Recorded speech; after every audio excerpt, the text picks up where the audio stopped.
What is the biggest tech company in South Korea?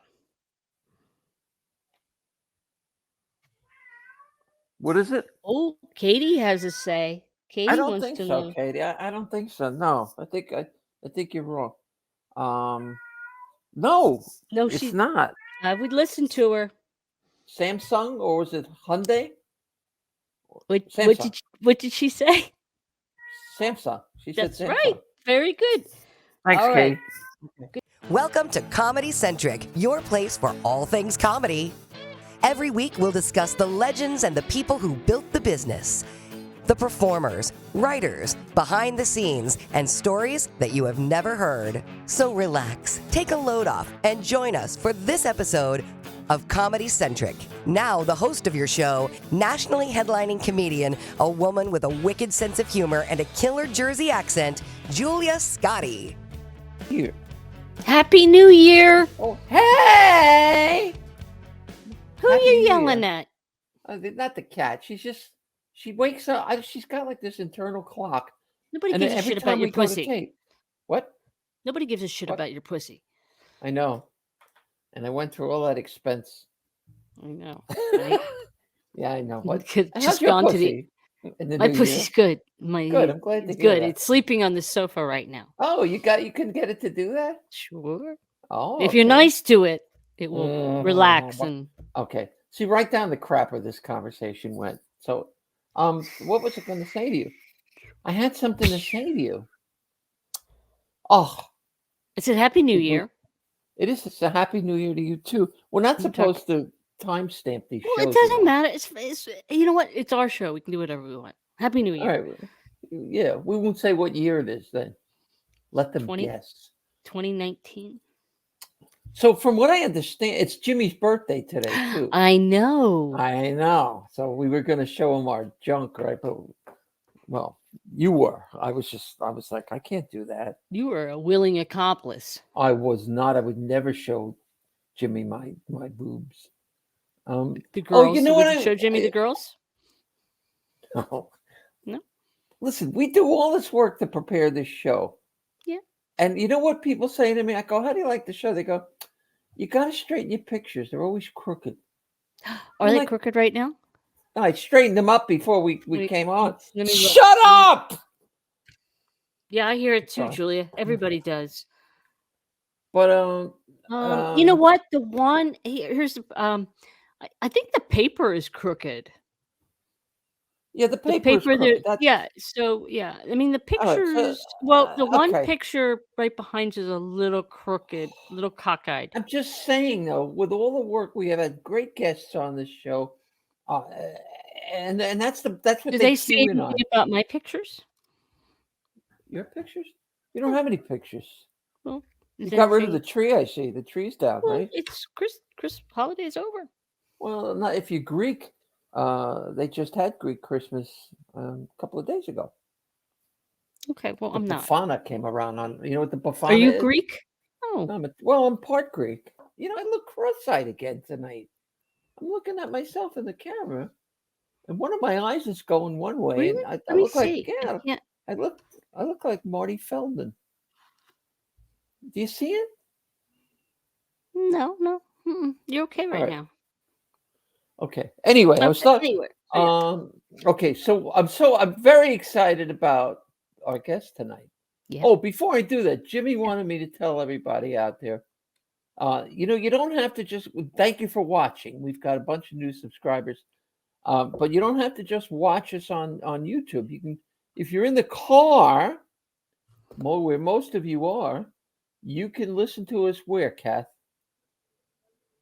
In the You car. have no idea, don't you? In the car. No, you have no clue as to Yeah. how this Oh whole yeah. show works. Spotify. I bet we're on Spotify. We're And off. we're Apple Podcast. Yeah. And Okay. are we on Atari? Yeah, we're on it. All right. Wherever you can All get right, podcast, that's yeah. where you can hear it in the Oh, car. so it was a So trick you don't have to question. see us. Okay. So let's get back to our guest. Yeah. I'm very excited about this. He's been I've watched this guy grow up as a comic. I mean, literally from his very beginnings as a baby comic, and yeah, and I just love him, and we'll talk so much more about him. If you've never seen Joey Kola perform, it's an event. That's all I can say to you. But when we come back, we're going to have my buddy Joey Kola, and we're going to have a lot of fun. So the music should be starting up, because I get that's the cue for Jimmy. Ball buster. Well, that's the cue for Jimmy. He's not even listening. I'll bet he's doing something else. So. Oh, there's the music now. It up. On his birthday. We'll see you on the flip side, I guess. Hey, your Eagles were in the playoffs, right? Happy girl. All right. We'll see you later. Bye. Bye. No, we'll be right back. Stick around. I know, we'll be back. But if you're listening, we'll be right back.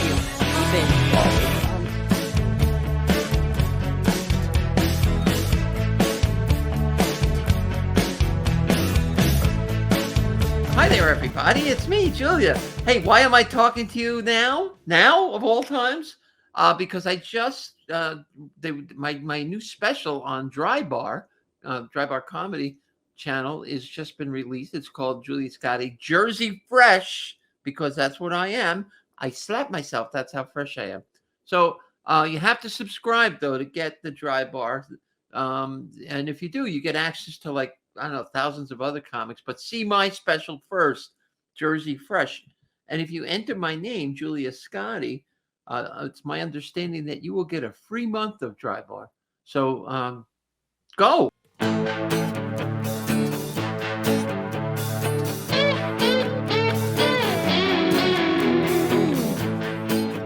Oh, we're back. That's new music. I didn't know. First time I ever heard that. Well, if you should have been here during the break, you would have known what. Well, they couldn't be. They don't. No, it wasn't their fault. I know. That's why it's a break. Anyway, we're ready to go, and this guy, like I said to you, Kat, I go back to the very beginning of his career, and almost to the beginning of mine. But I've watched him grow. He's just. I've never met. There's very few people in show business that you could say are beloved, and Joey Kola is one of them. I have never ever met anyone that's had an unkind word to say about Joey Kola. Really? Because let's bring her on. No, I'm just kidding. No. But and so everybody knows him, everybody loves him, and you're gonna if you don't know him, you're gonna meet him right now. Yeah. He's a comedian. Well, we'll talk about what he does in a second. He's more than a comedian. Joey, are you there? I'm here. I think I'm here. Did you let me in?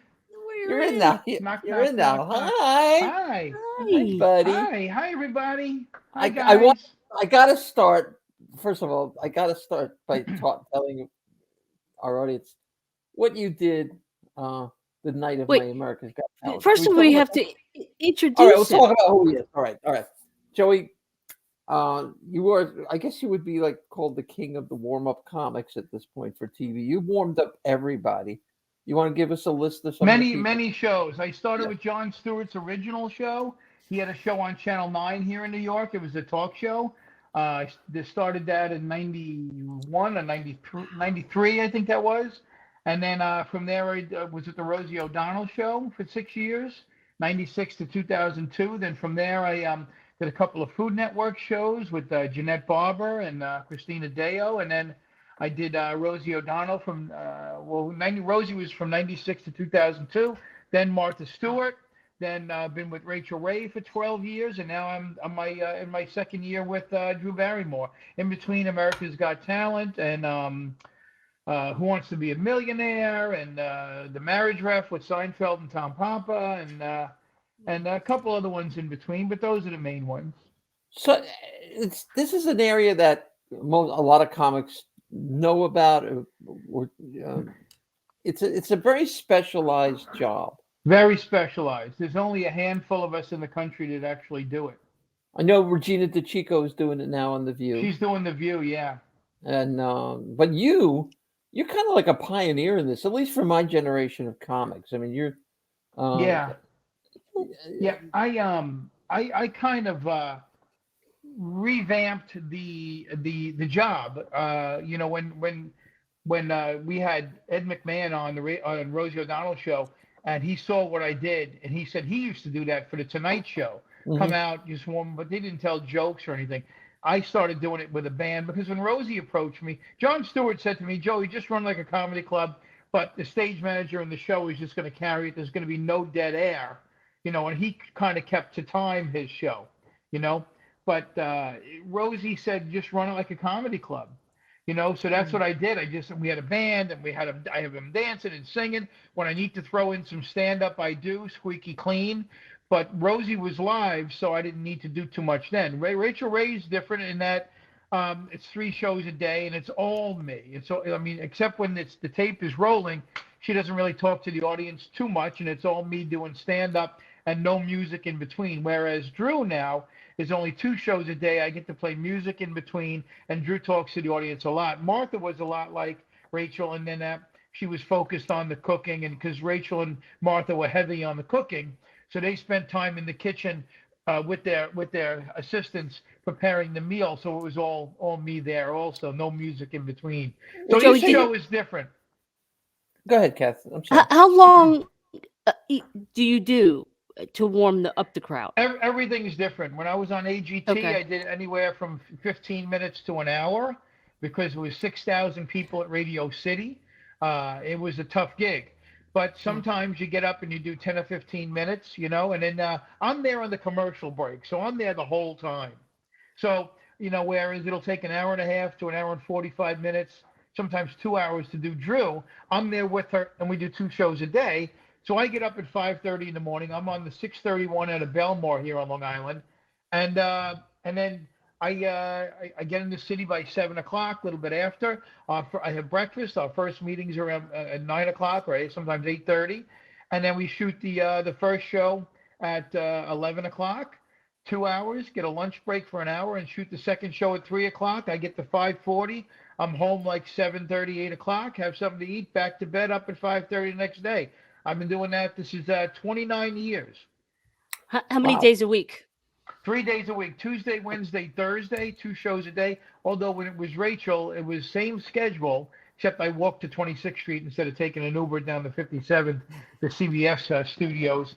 And that was 3 days a week also, but Rachael did 3 shows a day, which at this point, you know, she does a lot of shows from her house now. So, you know, I have Tom Kelly backs me up, or Katina Correo, or, you know, they kind of back me up because I train them over the years. But you know, 29 years, I've been just jumping from show to show to show because I have a really a good reputation as a decent warm-up guy. So luckily, I've worked a lot doing that, and I do my stand-up on the weekend. So I've been taking Fridays off to kind of catch up sleep-wise, and then do Saturday nights. Although this past weekend I did Bananas, and I did 1 show Friday, 2 shows Saturday, and it exhausted me because the second show is a 10 o'clock show, and it starts at 10:20. By the time you're done, it's 12 o'clock, 12:30. I got to drive back to Long Island. So stand-up comedy, true and true. I just do it during the week, and then I do it on the weekends. And now I'm doing these Soprano shows at big theaters all over the country also. Tell us about that. What are you doing with that? It's called Comedy in Conversation, or In Conversation with the Sopranos. Mike Imperioli, Steve Sciarippa, and Vinny Pastore. And I've been traveling. We've been doing this for 20, 25 years with these guys since The Sopranos started. And it's evolved. It's gone from, you know, Gandolfini was involved and a bunch of the other cast members. But only in the past, I'd say 7, 8 years, has it been just me, Mike, Steve, and Vinny. And I go up, I do like 15, 20 minutes of stand-up. Then I introduce some video clips, about 8 minutes, about, you know, 2.5 minutes a piece of each guy. And then I say, you ready to see the Sopranos? Introduce them. They come out, they sit on the stage. And then we do some questions from the internet, popular questions from the internet. And then we turn the mics over to the audience in the theater, and they're allowed to ask questions. And I run that from the stage. Cool. Now, well, let's talk about your stand-up for a little bit, because that's how we met, you know, and we met. And you said it was Rascals, and I said I think it might have been. It could have been the something brokerage. else. Might have been the brokerage. I think. Might have been Long Island. Might have been a Dennis Ross gig or something like that. Oh, wow. You were, honest to God, you were what, early 20s when I met you? I started when I was 18, and I'm doing Okay. it 18, 19. I'm doing it 42 years now, stand up. I'm 61, so So uh, we've had Jackie on and a couple of people from the yeah, island. And we talked about that era on the island, the early right. '80s, where just so many people came out of that area. Yeah, It's mind blowing how many great comics. it was a Like, great incubator for stand-up comics because, hmm it was. They say it was the Magnificent Seven that started the '80s boom. Before that, it was Billy Crystal and Dave Hawthorne who right. was a team. Seinfeld, there wasn't much on Long Island, so Seinfeld went to the comic strip in the city and Catch a Rising Star, and there was limited stuff except for what Jackie was doing. He was doing the Crow's Nest, and Richard M. Dixon's opened up. Richard M. Dixon was a Richard M. Nixon impersonator who had Right. a little room that the Magnificent Seven would start out, and that was Bob Nelson, Eddie Murphy, Rob Bartlett, Bob Woods, John Ferrantino, Jackie Martling, and Richie Minervini. That was the Magnificent Seven. Actually, it was Jim Myers also.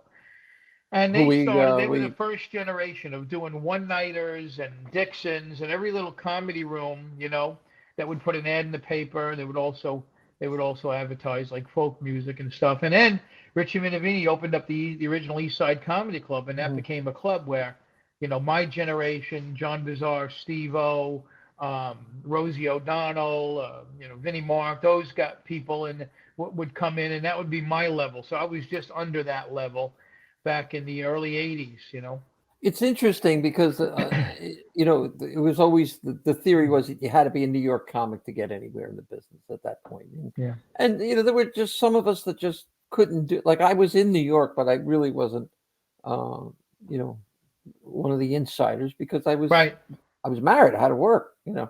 And but the Jersey clubs developed their own little group of Yeah. people, and the Long Island clubs did the same thing. And it's amazing how much talent came from both places. Yeah, everybody had their niche, their cliques by a geographical order. Back when we were doing Mhm. it, it was you didn't comedy was so booming that you really didn't have to leave a certain geographical area. Like the Boston comics stayed there, the Philly comics stayed there. Jersey was, from South Jersey to North Jersey. New York was the city, the city Mhm. clubs, which had 9 or 10 of those. And Long Island had 8 full-time clubs. So there was a lot of people on Long Island that didn't even want to leave Long Island. I mean, you couldn't make a great living, but you could stay there for a good part of the year, you know. And then you had to go. Then there was Chicago, San Francisco, the state of Florida, Mhm. Texas, where those guys came out of Hicks and Kinnison and those people. But there was so much going on. I mean, like we had the 8 full-time clubs on Long Island. Then you go to Queens and you got Jimmy's Comedy Alley in Bayside. Then you go to Jersey, you got 2 Rascals rooms, and Mhm. Rascals aren't West Orange, Rascals North they called it. Was the crown jewel of all comedy clubs in this country. Uh, you know, Except for the one, everybody hears about the Comedy Store and the Improvs and all of that. But to me, it was Rascals. I mean, it was all Right. these Yeah. No. big, big We clubs, were working, but and they were packed you from Monday to Monday. They were sold out. Hmm. your act is uh, hard to describe your act. Yeah. Describe your act to me because it's so unlike you off stage. Yeah. Well, we all have a formula. When you do people, you try to make it look improvised, and Hmm. conversational, which is what I do. And I'm mentoring about 6 young comedians now. One of them is Adam Sandler's nephew, actually, Jared Wow. Sandler. And I took a kid with me this past weekend to Bananas, and he asked me a lot of these type of questions about how you structure a joke and the formula of it. So I learned early on that people pay for energy. Now, Hmm. whatever level that energy is how you see how you're going to make money in this business. You could be Stephen Wright and be very clever and set up punchline and not really move, but the energy that comes with that cleverness is enough to make money. I am not that clever, so I do my fart jokes and dick jokes, and I and I give them a lot of energy, and I use all my tools in my arsenal, my hands, my face, my neck, I use the whole whole package to get my point across, to tell this structured story, which is set up. It's set up with setup, punch, punch, tag, tag, and I'll tag it 3 times before I get to another setup or premise. Or I'll squeeze that premise. I'll squeeze a premise to get at least another punchline out of it, and then tag that other punchline. But So I want it's to just- take a step back for a second, because you said you're not a writer per se, but what you just described is a very complex writing process. Yes, It's not a traditional setup punch. You know, it's kind a of story. is, you know. It's storytelling. Yeah, I've 42 seen it. years. I've carried a pad and a pen in my pocket for 42 years. I got notebooks and notebooks of stuff written down. I tried 6 new bits this past weekend, but I still do all the older stuff that people ask for. I got this couple called the Wongs that come out, and Eddie and then Donna Wong. They've seen me 93 times. Wow. And if I leave out one thing that they want to hear, they'll yell it out like Freebird, or it's like seeing James Taylor not do Fire and Rain, or seeing Pink Floyd not do Comfortably Numb. They yell out these bits. Do the cat bit. The girls, go ahead. They, because I got these signature bits, which is what you have to kind of have for people to remember you. So you get rebooked, You got it. That's an interesting point, because as comics, I know I dread falling into that spot of doing old material because somebody requested it. But I guess why would you dread that? I don't know, because that's the most flattering thing. Yeah, I know. That's why everybody loves you. You know what I dread? I don't dread it. I just get sick to my stomach when I hear comedians go, come and see me do my new hour. I don't even know what your old hour is. I could only name 3 Seinfeld bits, okay? And he's got 10 hours. If people want to see your old stuff, give them what they want.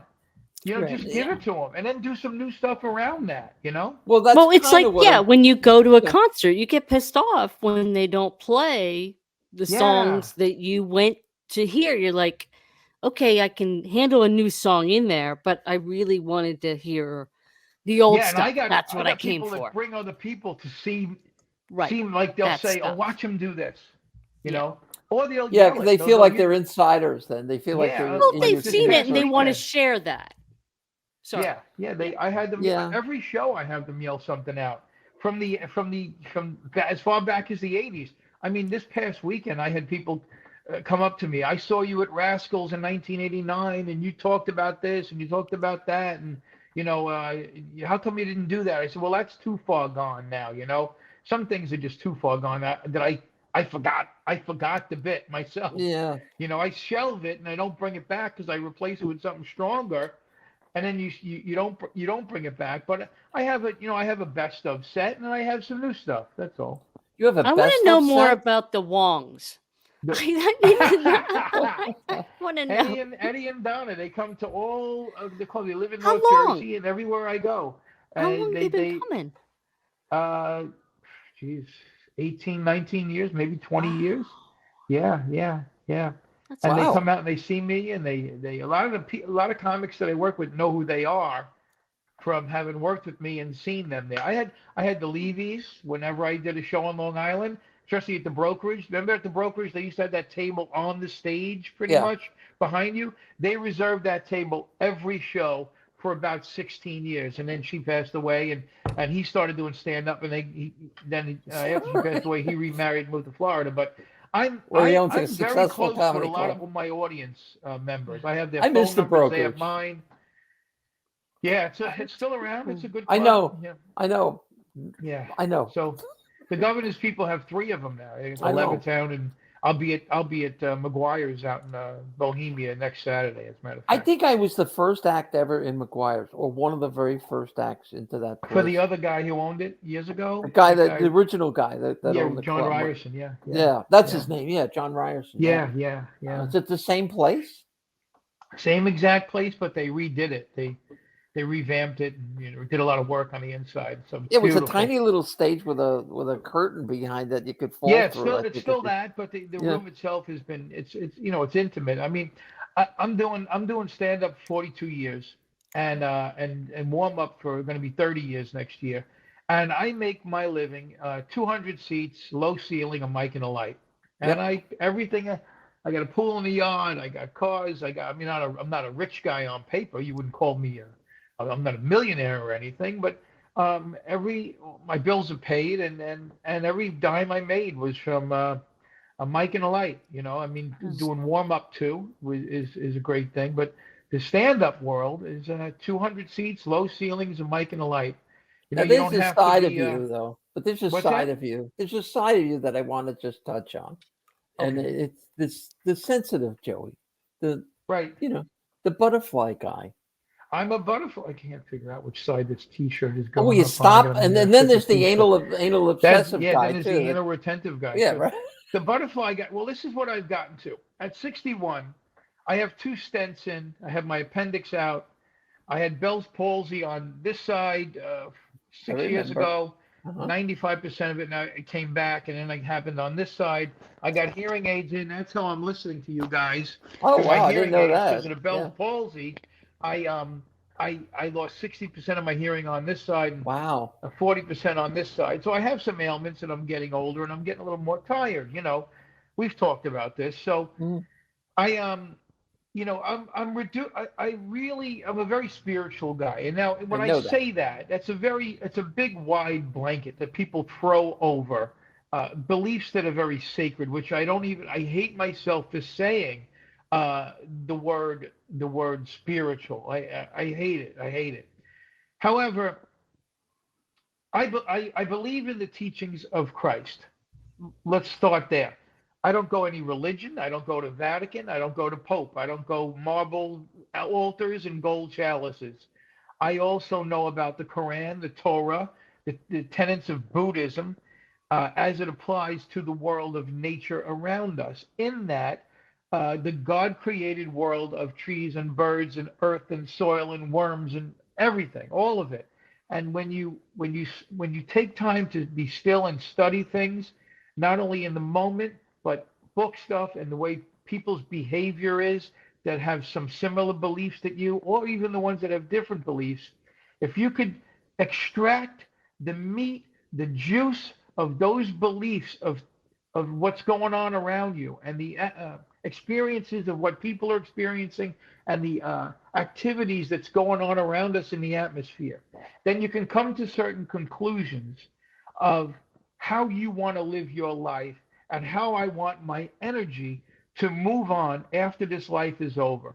Because we're only here for a little while. We're here for a half hour. I usually say, whether you're 9 or 90, you got a number. So what I do is I make people laugh and get paid for it. And then in the summer, I raise butterflies. I got bird feeders in the front. That's my Netflix. During the day, I got woodpeckers and blue jays and cardinals, and I feed my birds. And then in the summertime, in the spring, actually spring around to the fall, I plant a lot of plants. I got rose gardens and figs and lilacs, and I plant figs? all these plants. Yeah. Wow. Did you have to wrap the trees up in the winter? Yeah, I do. It looks like such a good Italian. Looks like a scary guy in my backyard because my fig tree is uplit. So when I wrap it with the burlap and put a bucket on top, it looks like a man with a bucket who's uplit from here. So the spirituality part. Let's stay on the spirituality part for me, because you and I share that, and I think that belief. And, I came to it after the trauma of transitioning, and then it brought me, and then my heart surgery, which But I found that it did change my life once I started to attract that energy to me. Right. It changed my life. Things happened to me that I never would have thought in a million years, like America's Got Talent, and because of Kathy too. She's the reason that I got that. I've said that on other shows, but I want to talk about it because you're featured in the documentary on my life, and it really meant a lot to me. You what you did, I was crying. I was crying the whole time. It was so you and I sweet. go back a long way, you know. I know. Kathy was in the room when you called that night. We were. It was totally unexpected, and I got to tell the people that are watching. Joey called me right after the first episode aired, and I just thought, oh my God, this is just like the nicest human being. You know how comics are like, oh, you got something, and I'm happy for you, but damn it should have been me. You know, you don't have that. No, you don't have that. You don't have that streak in you. No. And it's a beautiful thing, and you have this wonderful, lovely spirit about you. Thank you. I really appreciate that. But it's why people love you. Like I said, I don't know if you heard before we brought you on, but I have never met anybody that had a bad thing to say about you. Thank you. Well, I he who helps the least of my brethren, he does it for me. So I'm looking to be the best person I can here, because I know what's beyond this is a lot more. You know, thank you for that compliment, by the way. When I made that call, I did it out of pure love. It was nothing but pure love there. And anybody, Rodney himself told me, for as many people as there are doing it, that's how many ways there are to make it in this business. Or you don't have to make it; you can stay where you want. Rodney said that to me years ago. But, when my mother passed away in '86, my parents were coming back from seeing me at the Comedy Stop at the Trop. They were in a car crash. My mother was killed. And, I was drinking 10 bottles of NyQuil, because people say, what could I do to help you? I said, I can't sleep, give me NyQuil. And I was drinking it because I was that was your first appearance there too, right? It might have been. I'm not sure. It was 1986, and I was emceeing. And that was. I remember when it happened, though. You and every other comic. I mean, at that point, there was comics on SNL and Rosie and everybody. Just way before the Rosie O'Donnell Show too, and everybody knew about it. So it was a traumatic thing for me and everybody in the business because of the story itself. They came to see me on the Friday night at the Comedy Stop. My parents were, and it was the first time they actually I felt validated because my parents came to see me at a casino in Atlantic City where my mother would go to, play her slots and stuff. I was like, wow, this is legitimate. He's really working a casino like Frank Sinatra would do or whatever. And my girlfriend, who became my wife, and we're together, married 35, together 42 years. She was with me at the time. They put us up in a beautiful condo. And I was with Adam Leslie. I don't know if you remember Adam Leslie a few years ago. And this ventriloquist, I forget his name, but he had a duck. He had it on his lap. And I was emceeing. So Friday night I did my show. I did my 15 minutes. I did 5 in between. Brought the headliner. Closed the show. That was it. One show or 2 shows a night, but I think we did 1 show each night. Anyway, Saturday I go. They leave Saturday afternoon. We have breakfast, and we had ice cream and walk the boardwalk. Put them in the car. They go home. We go back, get changed, getting ready to go do the show. I do my 15 minutes. I go backstage, and a phone call comes backstage, and it's my mother-in-law. She wasn't my mother-in-law at the time. She's my mother-in-law. My brother had called her, and she called the club, and told Bob Kephart picked up the phone, and it was my mother-in-law, and she said, your parents are in a car accident. There's a good chance one of them is dead. So Bob Kephart just told that to me because my mother-in-law just told it to him on the phone.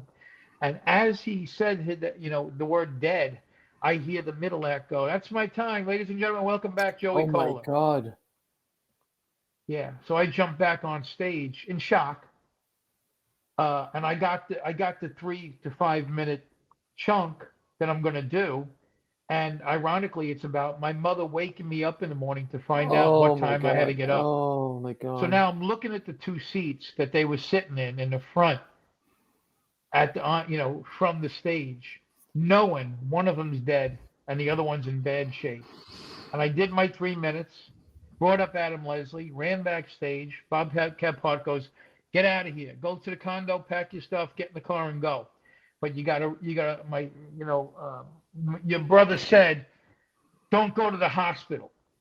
Go right home. Because there's a lot of people gathered at your parents' house now, which is where my brother was living, and I was living in this house. And you still didn't know which parent it was at this point? I didn't know which parent it was, no. Oh, my God. No, so I didn't know which one it was. So I went right to the hospital. I found out what hospital it was. They said, "What was the hospital?" It was Brunswick, and they were only like 10 minutes from home. They were on the Route 110, and they hit my father had an epileptic seizure and went off the road and hit a tree. My mother banged her head on the windshield, and she was all messed up and swollen. She was in a coma for a full day, which actually was my birthday. October 19th is my birthday. To 86, they had icing to the cake. So she was in a coma, but she died on the 20th, I think, or the 21st. And then we couldn't tell my father. He was 2 floors up. The doctor said, if you tell him, he's going to have a heart attack and die. He's in bad shape. So my brother and I had to bury my mother without telling my father, you know. And we had friends over, relatives all gathered at the house. I was surrounded by comedians and friends and everybody. It was a great time of healing that I needed right away. But I had to, because I was in such bad shape, I gave Steve-O my audition for Star Search in front of Claudia McMahon at the time at the East Side Comedy Club. He wound up auditioning and getting the show. So at that point, I had been, working with, doing Brooklyn, doing Pips with Rich Jenny and Mulrooney and Richie Minervini and, all of them, all the people that Jackie and Peter Bales and everybody. And I said, there's no way I can get on stage after this. I was very close with my mother, and I'm not going to be able to be a comedian. How am I going to find funny? Where am I going to find funny again? How is the world? How is anything going to be funny to me at all anymore after this tragic event happened? Because I'm at rock bottom now.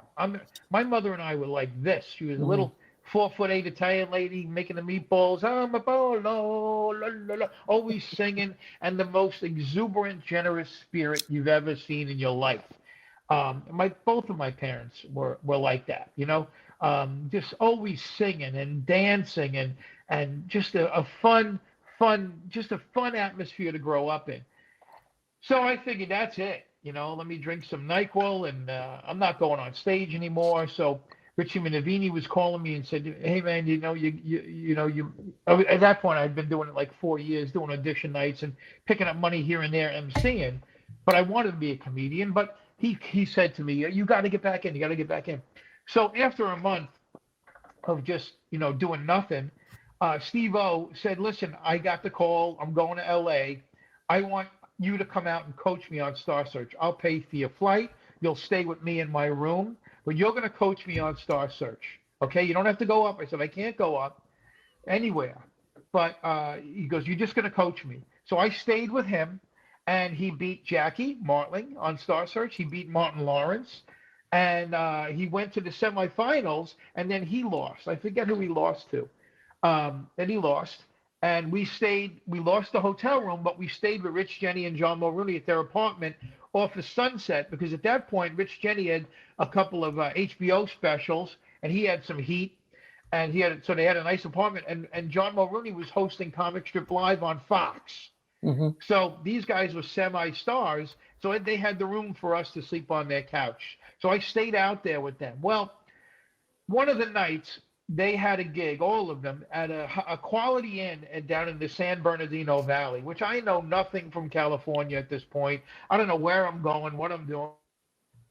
Where'd he go? Oh my God, where did he go? Okay. Gonski. Oh my God. Oh, there he is. What happened? What happened? I don't know. I had a thing go on here. Don't touch anything. I'm trying to X out of this thing. It's covering you guys up. Okay, there it is. Oh, okay. So they had a gig at the Quality Inn, and it was an all-black audience, and it was a little show off. It was a side show. It was performing on a dance floor and stuff. So Mulrooney's there. He's headlining it, and Steve-O is emceeing. I think Rich Jenny came in to do a little time, and I'm just sitting there watching these guys. And Mulrooney goes, "We have a guy in the audience." No, Steve-O brought me up. He said, "We got a guy in the audience. He's a friend of ours. He hasn't been on stage in a while. Welcome, Joey Kola." And all I could see in my head is my mother with the tubes coming out of her head and in bad shape in a coma. And I said, "Oh my God, this is." So I just had automatic pilot. I put it on automatic pilot. I did 5 minutes. I didn't bomb, but I didn't do well. I held my ground. And then when I came off the stage, all of them are there crying. Mulrooney's crying, and Steve-O's crying, And they're like, see, you were going to kill yourself, you idiot. Look what you just did. They don't care about what happened to you last week with your mother and everything. You did 5 minutes on automatic pilot. They laughed. So I called Richie Minervini. I said, don't worry, I'm not going to hurt myself. I'm coming home. And Richie said to me, Joey, I don't care if Jackie Mason is on in the middle of a 9 o'clock set on a Saturday night. I'll pull him off to let you go up and do time. And then Richie nurtured me. Richie started my career by giving me $20 in an audition night when I was making no money. And that's how I started the auditions there. But then he brought me back to life by saying, take as much stage time as you want. So I did that, and I did it at Rascals, and I did it everywhere. And I only middled in my career for 8 months because something happened. And again, I don't want to sound like a weird in any way, but something happened to me that I still can't explain that gave me a strength from here, a glow, an energy, an unlimited source of power that said, I'm going for it now. I'm going to write. I'm going to have energy. I'm going to be who I am. And I started headlining, and that was it. Now, most of my story is a love story, because through all of it, I was with my wife, who is my girlfriend. We met when we were little babies. Then we met when I was 19 and 17. And we were together way before I started doing stand-up comedy. And she was with me through the whole thing. And she got me through all of it. Her father died in 1984 of a heart attack, and my mom died in 86. So we've been through a lot of trauma together. But we went through this whole thing together. So my comedy story is less about comedy and the clubs and the business. It's less about that and more about a love story between how my wife and I got from A to B to get through this, to get to where I am now, to get to where we are now with my career and her career and us just being where we are now. Almost all of it is, to me, she's a God-given gift to me that was my angel through all of it. So then that's where we are now. We just had dinner before we came in here. We have my 2 kids are grown up and they're doing well, and everything is a blessing, So, but which brings me. Go ahead. I'm sorry. What were you going to say? I just wanted to make one more point to you. Yeah. To go back to your original question about what happened. So here's a line. Here's a line on where are we on the pad? Right. I see. And okay. you make a dot. Small dot in the middle of the line. Can you see that little dot Yes. right there in the middle of the line? See that little dot right there? Well, that dot represents you, me, Kathy, everybody who's alive right now. You can count us. We're a finite amount. Right now, this second in time, we are a finite amount. Ready? 5,000 just came in. 5,000 just left. 5,000 just came in, 5,000 just left. This side of the line, where are we? This side of the line are the souls that have been here and gone. This side of the dot are the souls. I can't figure this out. This side of the dot are the souls that have been here and gone. This side of the dot are the souls that haven't been here yet. This is us. We are a very, very small, minute minority. This is the full majority of the souls that have been here on this planet that existed, that are gone now. My parents are there. Your relatives who died are there. If they do what it takes to get there through their whatever they believe. And that's what I wanted. That's what I want. I know that we didn't really. This is a heavy topic. That right. Off the beaten path of comedy, but it's very much a part of our comedy because our comedy is so personal, and I think really true. I don't want to say the truly funny people, but I mean the truly honest people on stage have some sort of trauma in their background that brought them to that moment. I know for me it was losing my kids, for 14 years, and and the whole process of transitioning and what I had to go through. Yeah. But when I came back and Kathy was there, she can tell you, it was about wanting to be fearless and honest on stage, and it was something that came from here. It's gotta. You know, I took acting classes with Joanna Bexon for 3.5 years. If the audience doesn't know who she is, she studied Ray Romano, Rob Bartlett, many Broadway stars. She's one of the few really great acting coaches, teachers. She works with Steve Shariffa too, who work with comedians. I studied the Meisner technique with her, and when I studied with her, it taught me how to really truly be real and in the moment. And if you weren't real in her class, out, done, stop. I don't believe you. Get off the stage. So you had to be real. So she taught me how to bring that to my act. In the late 80s, early 90s is when I studied with her, I guess. I don't even remember.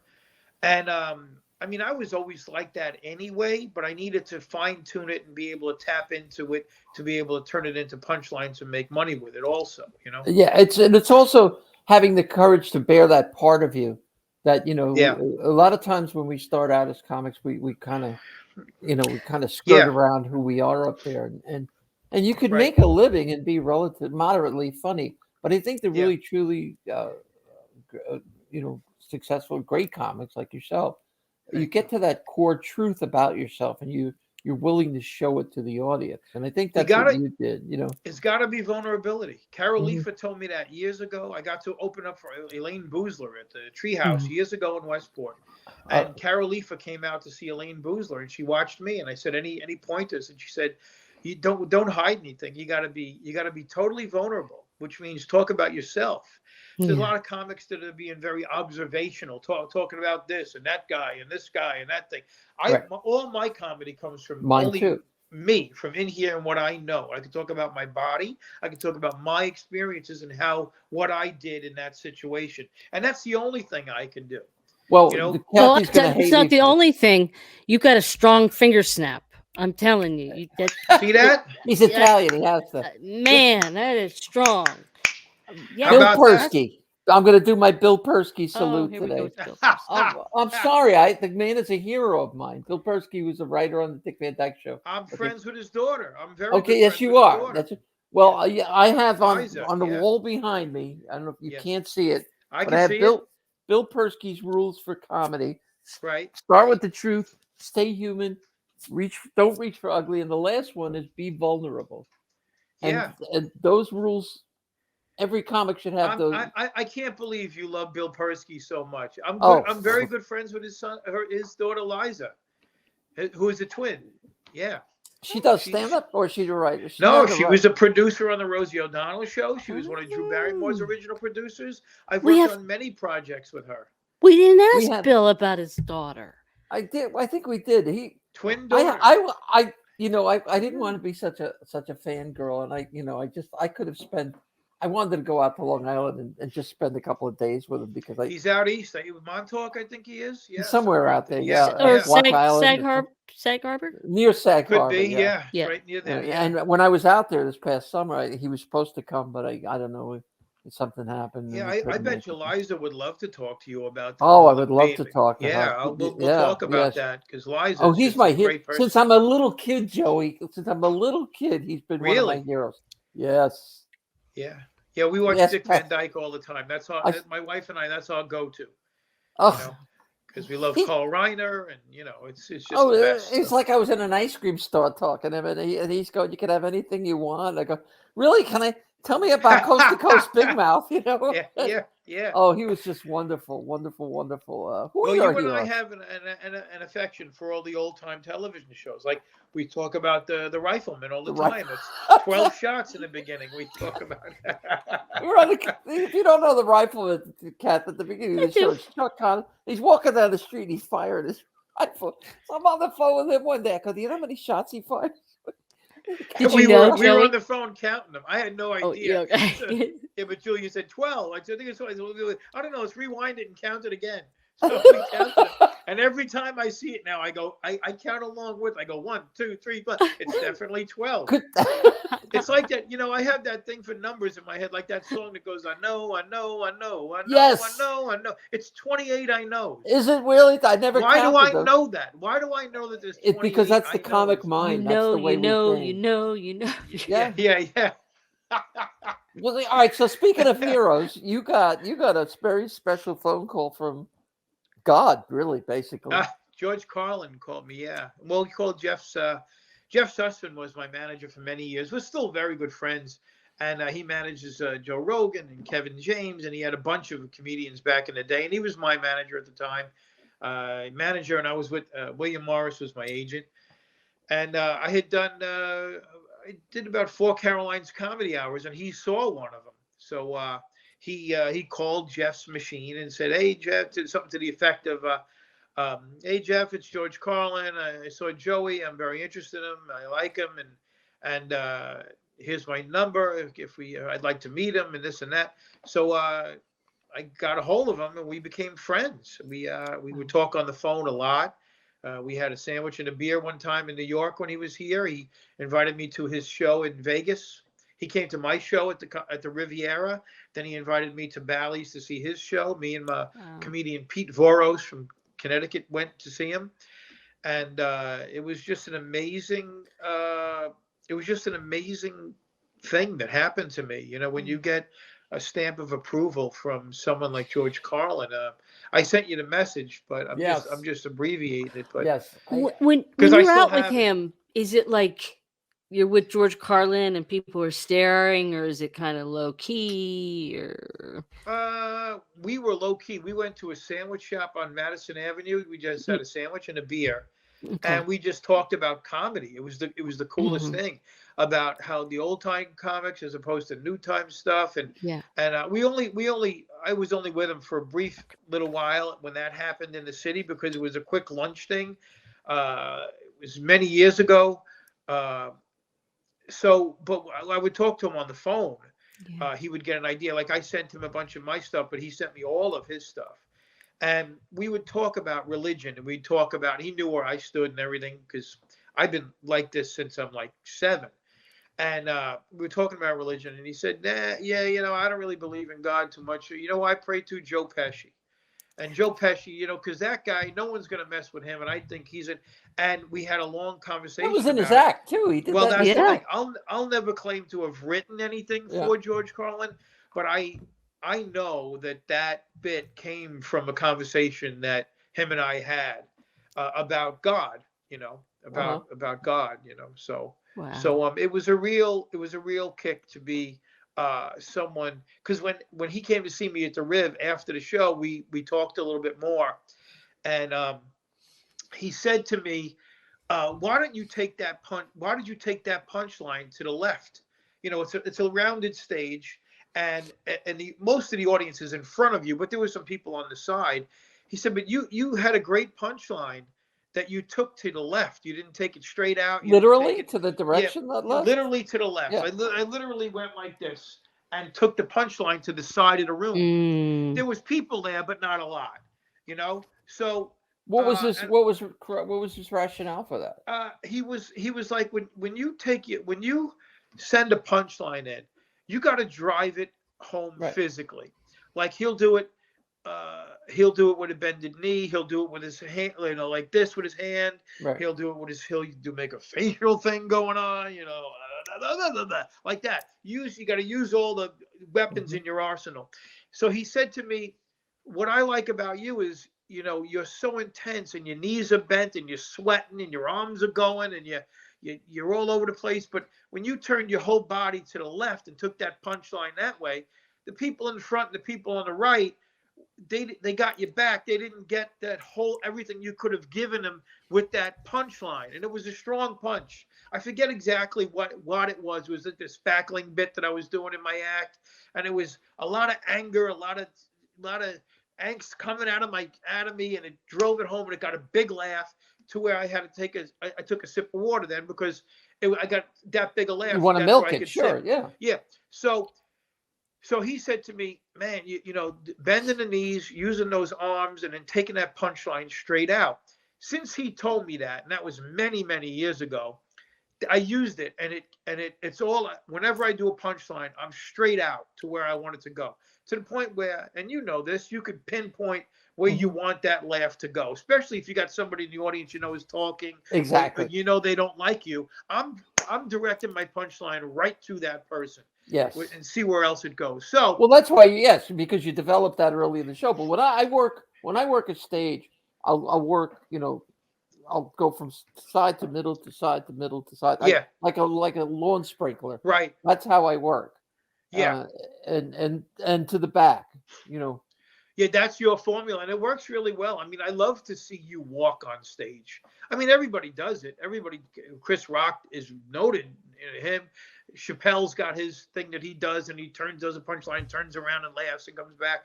But the one thing I wanted to tell you is that it was noticed by Robert De Niro when he did a movie a few years back called Comedian. Do you guys remember Yeah. that? Yeah, I remember that movie. And he was shooting it on Long Island at a place called the Crest Hollow Country Club. And they were downstairs in the restaurant. And Jessica Curson, Jess, you guys know sure, Jessica? Yeah. So she was coaching him. Right. So I was doing a benefit upstairs. It was me, Tommy Gooch, and Chris Roach doing a benefit for Tom and Gigno upstairs while they were shooting the De Niro thing downstairs. So Tom and Gigno and I tried to get downstairs to watch the shooting. Security was too heavy. We couldn't get down. So we said, we'll see what happens. So now we're waiting to go on to our show. And Jessica Curson comes upstairs.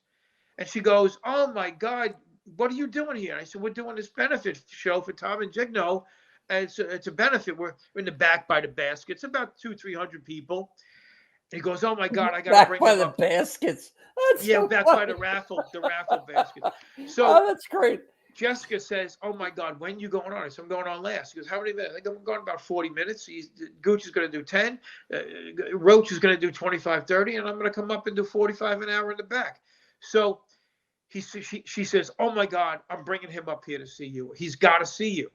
So Gooch goes up, Roach goes up. Sure enough, ladies and gentlemen, Joey Kola. And as I'm walking to the stage, it's De Niro, Jessica, and the director, the whole production crew of that movie comes upstairs, and they're in the back of the showroom.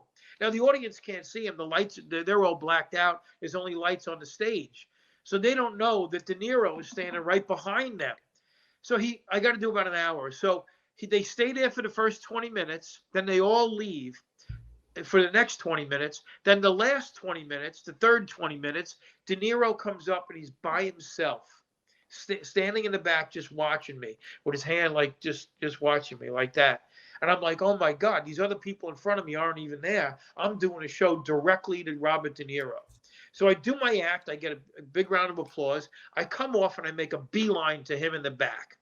And we go to this little area. It's like a little, like a bar closet-y type of thing. And we stood around so no one could really see us in the back, So he goes, I go, what'd you think? Oh, really funny, man, really funny. But I got a couple of questions. And the first thing he said was, why do you bend your knees and use your arms like that and take the punchline straight out? I noticed that you take a punchline right to the middle of the room, to the back of the room or towards the front where the people are right there. You pinpointed. I said, I'll be honest with you, George Carlin told me how to do that, and I've perfected it for myself over the years. But it was ironic that De Niro picked out the exact thing that very Carlin insightful told me too. to Very do. insightful. Yeah. Well, Just understanding performance, understanding, Yeah. the projection and the energy Right. and owning it. The science of what we do, and I Science. hate to call it a science, but it Right. is almost a science. Well, there's a lot of kids that think they could just stand behind a microphone and talk now. You can't. because they don't know the history. They don't know their history. They don't know the history. Yeah. I mean, we had a guy named Jim Curtis on last week who was he wrote a book about Buster Keaton, and Right. and I love Keaton. I love Chaplin, and I love them because I love all those silent guys because they got their laughs and couldn't say a word, Right. and they had to use nothing but their bodies. Yeah. And we, the newer, I love using my body on stage. It's just part of who I am, Yeah. I mean, the audience Sorry. is looking at a picture. What are you going? What are you finger? saying? Kathy, say it. No, I just have. She's like, I love using my body on stage. I do. What kind of show I is love this? using my body on stage. That's funny. Oh my God, that's funny. I'd like to use it off stage too. Yeah. Oh. Hey, any way Not you as can much get a money. laugh, Well, now, I was just talking to Billy Guerin not long ago. And he works the cruise ships a lot. Him, Yes. Richie, Gary Delina, John Yes. Joseph, they're on the cruise ships a lot. And there's people that cruise a lot, and they know all the comedians. Yeah. So this The lady Wongs. comes up to, what? The Wongs. Yes, That's the they're like the Wongs. Wongs. Yes, yes. And this lady came up to Billy Guerin and said, "Why are there no younger comedians on the cruise ships? Like, younger meaning in their 30s or younger. Right. Everybody's in their 40s or 50s or older." And it's because the kids that are doing it now have nowhere to go to really try a set. I mean, what they're doing is getting on stage at a place with a microphone, filming it for TikTok, and they're putting it on TikTok.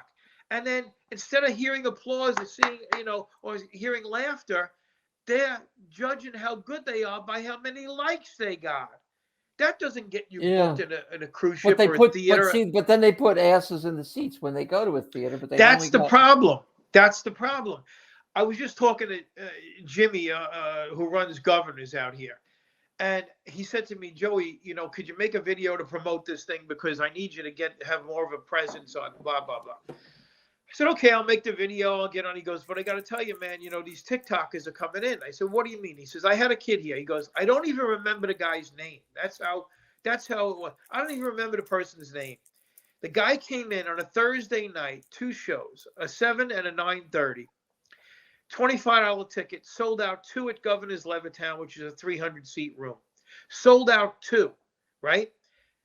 He brings his opening act. The opening act does 5 minutes of no material at all, no punchlines, just saying hello to the audience, taking selfies, and that's it. Then James puts a comic from the club on to do 20 minutes because he felt he had to give them some kind of a show. Then the headliner guy gets up, does 28 minutes of no stand-up. Just, "Hey, you guys, remember I did this on the TikTok? Remember I did that? Take a selfie, blah, blah, blah." Just no act at all. They applauded like Elvis was in the room. Yeah. Leaves. He goes in the lobby, sells another $3,000 worth of merch, T-shirts and all of that. They turn the room over and they put another 300 in.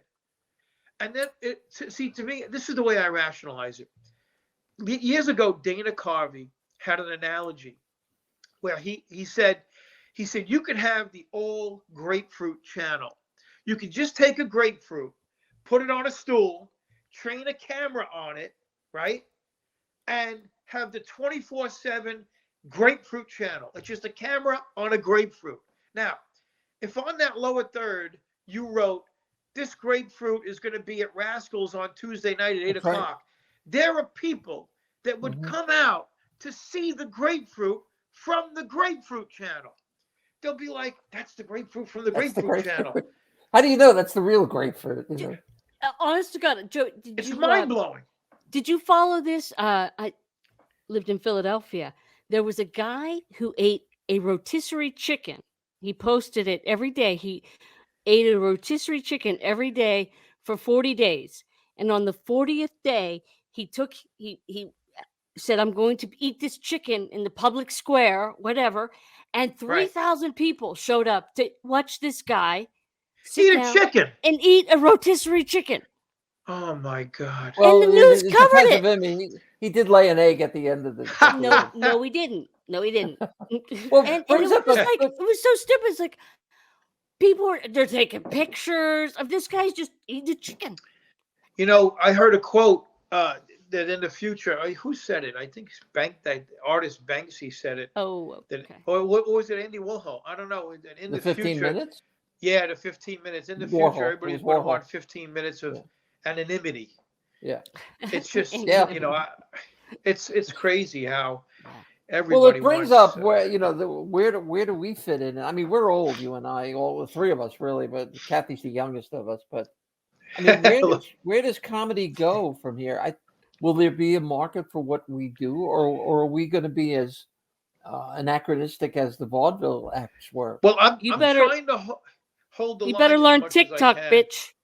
What? Yeah, well, you know what? I've been putting a few things on. I don't know if you saw me do the my intermittent fasting video. Have you seen that? No. Oh, I did a video. I I put think it I up on did. Instagram where my intermittent fasting, the fasting period only lasts the most 40 minutes. Like I get up and I eat at 6, I eat at 7, 7:30, 8:30, 9:30. Then I have a snack, then I have brunch, then I have pre-lunch, then I have lunch, and I have more snacks, and then take it all the way to bedtime. And then I wake up in the middle of the night and eat again. So it's How did really, it do? How did the video do, though? it did really well. It did really, I mean, it was a couple thousand, I guess, which is fine for me. I mean, for me, That's what's happening with this podcast. We have, we put out like an hour show, right. and it gets minimal people. But Jimmy's is smart. He cuts these shows up into little 2 or 3 minute clips, Right. And they do so much better than the actual show. Yeah, well, that's what people are now. They want things in 8-second clips, and that's it. Which brings me to my question: what happens to us as stand-ups, where we would like you to stay for an hour or 2 hours? Is there a mark? I'm holding the line, and I'm hoping that people our age, that our audience is growing old with us. Like George Burns, who was 100 years old. Who was going to see him? It wasn't me and you at the time. It was people that were his age that were packing rooms to see him. So our audience, there's enough people that are our age that are going to come out and see us. But the future of stand-up in general, though, that's, I guess, was what Who I cares? Who cares at that point? I care. I mean, Well, when we're dead figure and it out. gone, I don't care how they're going to entertain themselves. My kids will be okay. They'll look at old tapes of me. I got a basement full of VHS tapes. They can see that. All right. They can Well, go listen. to the cloud, probably. We have we've been on for a long time, Joe. I haven't. I thought this was just the intro. No. Now to the show. No. All right. I got to tell you, I've been looking forward to the show for so long because I Me too. When you asked me, I can't even begin to tell you how honored I was. I hold you in the highest regard of comedians and more so people that I know. I know your whole story. I kind of feel like I went through it with you, and you make me proud to not only be your friend, but someone who does what you do, and also a fan, and someone who wants to see you keep going further and prosper in a healthy way. And my prayers are for you, all three of you, but Julia, you know how I feel about you. I know. And it goes, and believe me, it's if you totally ever need mutual. anything, you know who to call first. Well, Me, now that you 'cause bring I'll it up, drive to Joe, wherever now I that you gotta bring go. it up, I could use it. I'll go. I'll do. Don't push me. I'll show up. One of the best nights I spent, not one of the, but when we were up at the Wisecrackers up at where the hell, just sitting at Johnny Rockets with you, we were just eating hamburgers and stuff. Yeah, It was we just did such a, Wisecrackers at the Mohegan Sun. Yeah. and I was just coming back at that point. I was just right. I was just starting to make the move to headlining, and but it was, I think you were like one of the last persons I featured for, which was odd because when you started, you were featuring for me. So we've That's really right. come, That's we've really exactly come full right. circle. We've really That's come exactly full right. circle. At Mitchell's and all these places that we used to work, and all the back rooms, John Barleycorn's outside of Philly, and Comedy Cabaret, and I could just go on and on. But And we're those still are the here, rooms Joe. that what? We survived. We survived, and thank God a lot of the rooms are still around too. So. Yeah, thank you. And thank God you're still around. I love you, man. Thank you for God coming. you're still around. I love you. Thanks, Thank guys. you, Joey. Be Take well. care, Take care. Thank you. We will right. ask you back. Thank you, buddy. Thank you. Love All you. right. See you later, guys. I love you All right. too. See you Bye. later. All right. Bye-bye. What am I don't want to say nice things until he's gone. Okay, there Yeah, it is. make sure he's gone before you say nice things. He's one of my favorite people in the whole I world. know. I just What a adore him. What a A sweetheart. sweet man. And yeah. what a spiritual guy too. I love that. I'm glad he brought that up, and spirituality aspect of things. I didn't know if he was gonna. I didn't want to bring up the story about his mom, but I'm I glad didn't he know did that. because Boy, it's, wow, yeah, that's and something. I'm glad he did because it's so inspirational to come back from that and to turn out to be the human being that he is. It's just he's just one of my favorite people, as are you. So, Go on. Shut up. Jimmy, are you, happy birthday to you again. I know. We should have gotten him a cake. Well, We didn't what get we're him a going to do, cake. when we see him, what he should have been doing is cueing the music at this point because we're about to. Well, it's his birthday, so back Back I off. know he's probably drunk or with a hooker or something back there in the studio. You think he's with Jim and Jack? Oh, yeah, Jim maybe Beam and Jack Daniels? Jim and Jack, James and John. J and J. Oh, there it is. Here you go. Listen, I think this was like show 20 something, whatever it is. But I'm having so much fun doing this. And by the way, I don't know what by the way is. You want to ask? We have to do stop the music forgot the for a 5 minute. questions. We forgot the 5 questions. Wait a minute, Jimmy, stop the music. I have Stop 5 the music. Stop Jimmy the Durante music. here. I have 5 quick questions We got to for do you. yeah. This is going to be a regular feature. We did it once. And go ahead, introduce the segment. All right. So Julia is very smart, and I always try to stump her. And so we've come up with a little segment of the show called 5 Questions for Julia. Very original title. Or Ask Julia, or something like that. So, are you ready? Yeah, go ahead. All right. Question number 1. What is cynophobia? Xenophobia? Cynophobia. Cynophobia. Cynophobia. Cynophobia. I would guess it's a fear of color. No. Cynophobia. Cynophobia. CYNO. Mm-hmm. I give up. What is it? Fear of dogs. Really? That's what it says. Okay. Okay. Who named the Pacific Ocean? Joe Pacific. I thought you were going to say Joe Pesci. Oh, that would have been Vasco da Gama. Oh, so close. Americo Vespucci. Again, that close. Gomez Adams. Negative. Who was it? Ferdinando Magellan. Magellan. I knew it was either Vasco da Gama or Magellan. That's right. Yep. All right. What? Give me that one. You got to give me that one because I was close. Why? Because How I are you knew close? You named Italian people. How's that even close? Ferdinand Magellan was a Spaniard, I think. No, you don't get it. You suck. What is the biggest tech company in South Korea? What is it? Oh, Katie has a say. Katie I don't wants think to so, know. Katie. I don't think so. No, I think you're wrong. No, it's not. I would listen to her. Samsung, or was it Hyundai? What did she say? Samsung. She said That's Samsung. right. Very good. Thanks, All right. Katie. Good job, Katie. All right. What is the most consumed manufactured drink in the world? The most consumed manufactured drink in the world. Oh, it's got to be a cola. Right? Is it a cola?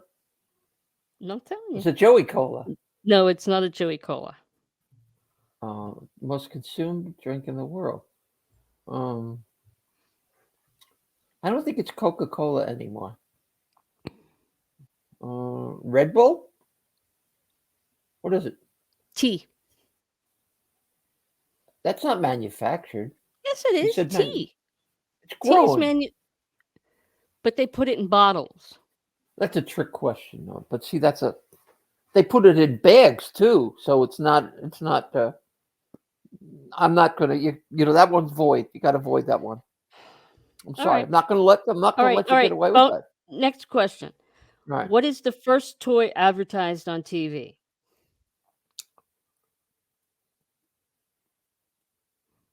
The first toy advertised on TV.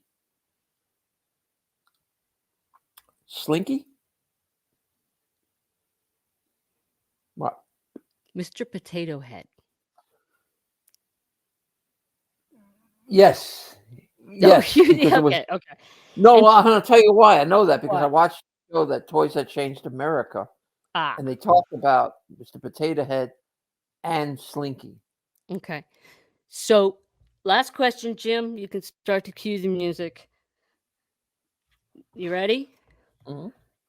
Floater, dump, and wipe are terms used in what sport? Floater, jump, and white. Curling?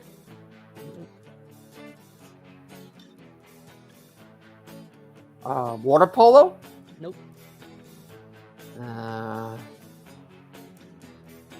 Oh! What? What is that? What is that? What are you doing? Tennis? Panic? What? Volleyball. What the hell?